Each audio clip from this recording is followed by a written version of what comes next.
Sa video na ito ay isang legit loan application ang pag-uusapan natin na matatanggap mo ng buo at babayaran mo ito in 30 days. So kung ikaw ay interesado, tapusin mo itong video na to para malaman mo yung step-by-step procedure sa application na ito.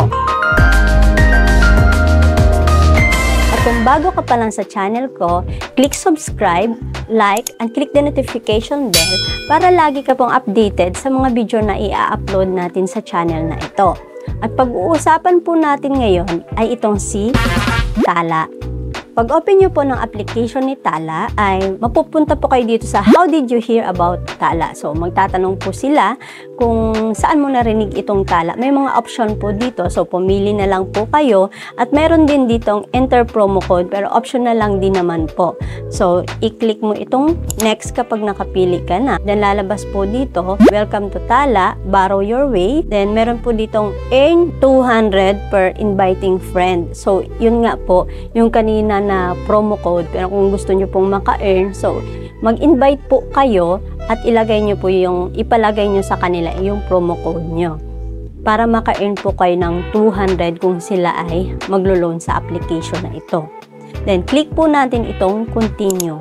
Lalabas po itong what you get with Tala, growing limits. Ibig sabihin po ay kapag updated kayong nagbabayad dito, on time kayong nagbabayad dito, pataas ng pataas yung credit limit mo. Then a secure wallet, easy money movement. Then i-click po natin itong let's go. At lalabas po itong personal information. Click po natin itong continue. Then lalabas po itong place of birth, civil status, mother's maiden name, gender, email, alternative phone number. And then i-click po natin itong save and continue. Then nakalagay po dito, please tell us where you live, kung saan po kayo nakatira, address, permanent address. So pag na-fill up nyo na po yan, ay click po natin itong save and continue. Then about yourself naman po ay do you own this phone? So nagtatanong po sila kung ikaw talaga ang may-ari ng cellphone na yun. Kaya po sila nagtatanong dahil isang account, isang cellphone lang po. So kung gagamitin mo yung cellphone mo at magre-register ka ng ibang number, so matitrace po nila yon. Hindi po yun pwede. Kaya tinatanong nila kung yung pag-apply mo, gagamitin mo yung cellphone mo. So did you get it new or used? Meron po dito new or used. How long have you been using this phone? Yun nga po, natitrace nila yan kapag magpapalit kayo ng number tapos mag-apply naman po kayo. Then i-click po natin itong save and continue. Lalabas po dito yung mga ID na pwede po sa kanila. Tulad po nitong driver's license, UMID, passport, voter's ID, SSS, postal ID, and PhilSys ID. So, yung national ID. Click po natin itong save and continue. Lalabas po itong your application. Welcome, let's get started on your application. Click po natin ang continue. Lalabas po itong what would you like to use your cash for? Kung business expense ba yan, kung personal expense, or pay bills. Kapag itong business expense po ang pinili natin, lalabas po itong what kind of business expense is this? So, hingi din po sila na please describe how you will use this money in more detail. Then, kapag personal expense naman po ang pinili natin, what kind of personal expense? Then, magdi-describe ka pa rin po. Pero pag itong pay bill, which bill would you like to pay? Then, meron na namang describe. At kapag nakapili na po kayo dyan, save and continue. Which of the following best describes your level of education, then type of work?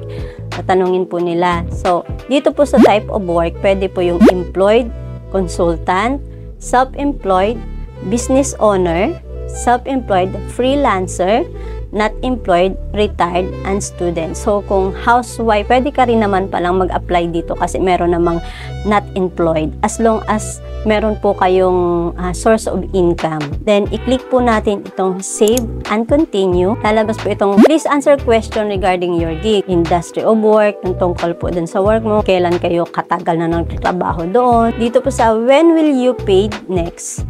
Marami po kasing nagkakamali dito sa when will you pay next. Kung ang next na sahod nyo ay halimbawa po December 30, lagay po natin na December 30, 2023. Dahil yun po yung sunod na sahod ninyo ngayong taon po. Then, save and continue. Meron pa po dito how much money in total did you earn from this job in the last 30 days. How much does your pay change from one month to the next month? Is this job temporary? Then, kapag nasagutan nyo na po yan, save and continue. What is your primary source of funds? Ito na nga po. So, kung wala po kayong trabaho, self-employed kayo, housewife kayo, ito nagtatanong po sila ng ibang source of income. So, i-click po natin yan. Lalabas po ito. Allowance, business profit, commission, inheritance, loan, salary, pension, and remittance. Then, after po nyan, click po natin itong save and continue. Then, nagtatanong din po sila na, how frequently do you receive other and average? Is this your primary source of income? Nagtatanong din po sila, how much money on average do you receive each payment? Then, kapag nasagutan na po natin yan, save and continue. Do you have any outstanding loan? And how much in total did you spend on basic needs? Lalagay niyo po yung total ng inyong nagagastos. Save and continue. Ito na po, hihingi na po sila ng ID. Pipicturean na po ninyo yung ID ninyo. May paalala sila dito. Sa pagpicture ng ID, ilapag ito sa flat na mesa at siguraduhin kita ang 4 na corners. Tapos, click po natin itong I understand. Mas lalabas po itong Tala App User Agreement. So, mag-a-agree po kayo dito. Then, we are getting to know you better. I-refresh lang po natin. Ito na po, lalabas na po kung magkano yung i-approve nila sa inyo. Pwede po ditong ma-approve po yung hanggang 25,000. Pero kapag first time nyo pa lang po manghiram dito, siguro mostly hanggang nasa 4,000, 5,000 po aabot kapag first time nyo manghiram. Hanggang 25,000, may slider po ito kung magkano po yung gusto nyong hiramin. Mag-slide nyo lang po ito. Then, i-click po natin itong continue. And sa pag-picture ng ID, ilapag ito sa flat na mesa at siguraduhin kita ang 4 na corner. Lalabas na naman po yung pag-picture nyo ng ID. Tapos, pipicturean nyo po ito ID ninyo at ilalagay yung passport number or kung driver's license yan, ilagay nyo po yung driver's license or kung ano po yung number ng ID nyo. Then, next po, hold your ID below your face and ensure na, ayun, may mga instruction po sila paano mag-selfie. Magsi-selfie na po kayo na hawak yung ID ninyo. Ito po yung mga instruction, basahin nyo po dito. Then, i-close you holding ID.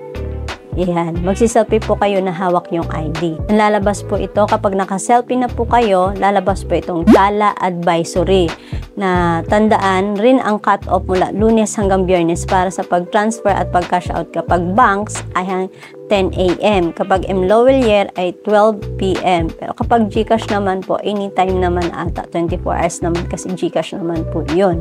In my case, kahit anong oras naman po, doon sa GCash, nasesend po nila. Pero kapag banks and MLowellier, may time po. Then, I understand. At ito na po, ang inapprove po nila sa akin is 2,000 at payable po ito ng 30 days.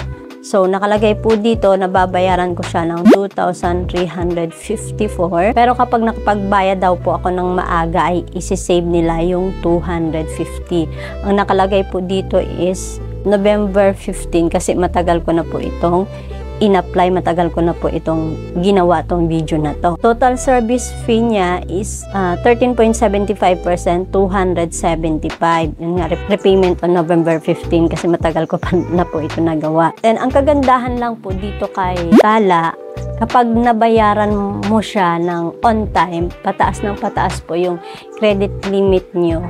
At makikita mo kaagad, kapag nakapag-payment ka, makikita mo kaagad kung magkano yung next loan mo. Ipindutin lang po o i-click natin yung View My Tala Limit. Lalabas na po doon yung credit limit ninyo bago po kayo mag-reloan. So, makikita nyo po kaagad kung tumaas yung credit limit ninyo or the same pa rin kapag kayo po ay nag-reloan. Ang kagandahan lang po dito kay Tala ay matatanggap mo siya ng buo at babayaran mo in 30 days. So, hindi po siya tulad ng ibang loan application na 7 days lang at saka ang laki ng kaltas. Dito po kay Tala ay matatanggap mo siya ng buo. So, medyo makakatulong po ito in case of emergency. Pero dapat maganda po yung credit limit natin kay Tala kasi ito si Tala ay nagsusumbong po siya sa CIC kapag hindi po kayo nakabayad. So, magkaka-record po kayo sa CIC. Kaya, alagaan po natin yung credit limit ninyo kay Tala para maganda po yung record niya sa CIC.